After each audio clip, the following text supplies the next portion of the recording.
Welcome back to the Clan MacDomhnaill History Series.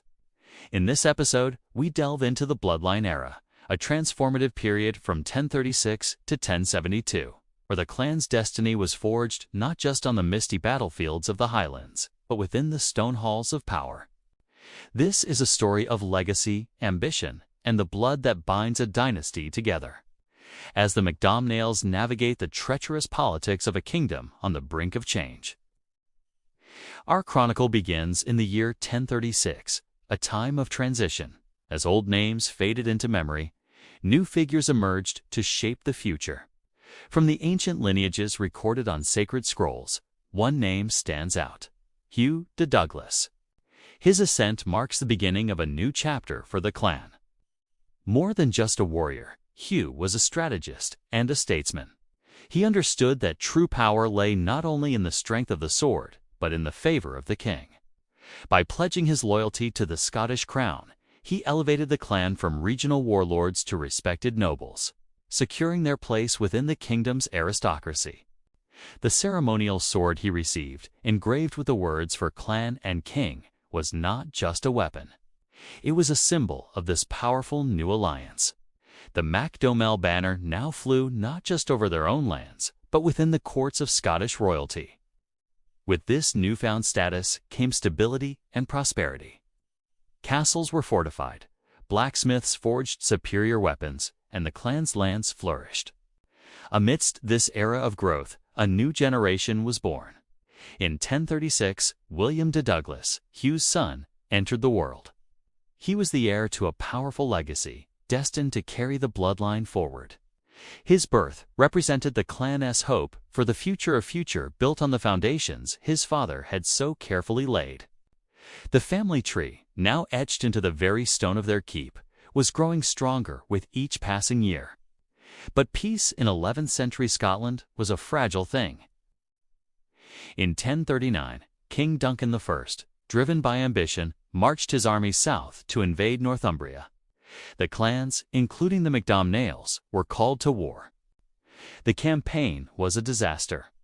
The Scottish forces were defeated and the kingdom was thrown into turmoil.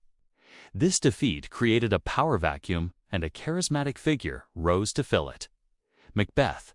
The war between Duncan and Macbeth for the throne of Scotland was brutal. At the Battle of Bloodline, Duncan's forces were crushed and Macbeth emerged victorious. The kingdom bled, and villages burned, a grim reflection of the cost of ambition. In the shadows of this conflict, loyalties were tested. Nobles gathered in candlelit chambers, their whispers echoing off cold stone walls. Alliances shifted like sand, and the seal of a parchment could mean the difference between life and death. In the year 1040, King Duncan I was killed, and Macbeth seized the throne. The fate of Hugh de Douglas, who had fought for Duncan, is lost to the mists of history. Like many loyal knights of that era, his story ends on a forgotten battlefield. His sacrifice a quiet testament to a fallen king. His disappearance left a void, but the bloodline he had secured would endure. Years of turmoil followed under Macbeth's rule. But in 1057, a new leader emerged to reclaim his birthright. Malcolm III, Duncan's son, returned from exile and defeated Macbeth, taking his rightful place on the throne. A new age dawned for Scotland. Crowds cheered as Malcolm was crowned, his reign promising a return to stability and order. Among those who knelt before the new king was a grown man, William de Douglas, the son of the lost Hugh. William renewed the clan's oath of loyalty, ensuring that the MacDomhnaills would continue to thrive under the new regime. He honored his father's legacy by reaffirming the bond between clan and crown, securing their influence for another generation. However, a new and formidable threat was gathering across the sea. In 1066, William the Conqueror's Norman army invaded England, forever changing the landscape of Britain. By 1072, their shadow stretched toward Scotland. Norman ships appeared off the coast, and armored riders galloped across the countryside, bringing news of the impending invasion. The Scottish borderlands became a flashpoint. Clans like the Wallaces and the MacDomhnaills traditional rivals raised their banners together, united against a common enemy. The storm of war broke once again. The border wars were fierce and bloody.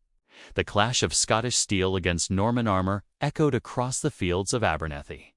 Despite their valiant resistance, the Scottish forces were ultimately outmatched by the disciplined and battle-hardened Norman army. Smoke rose over the fields, signaling not a victory, but a bitter stalemate.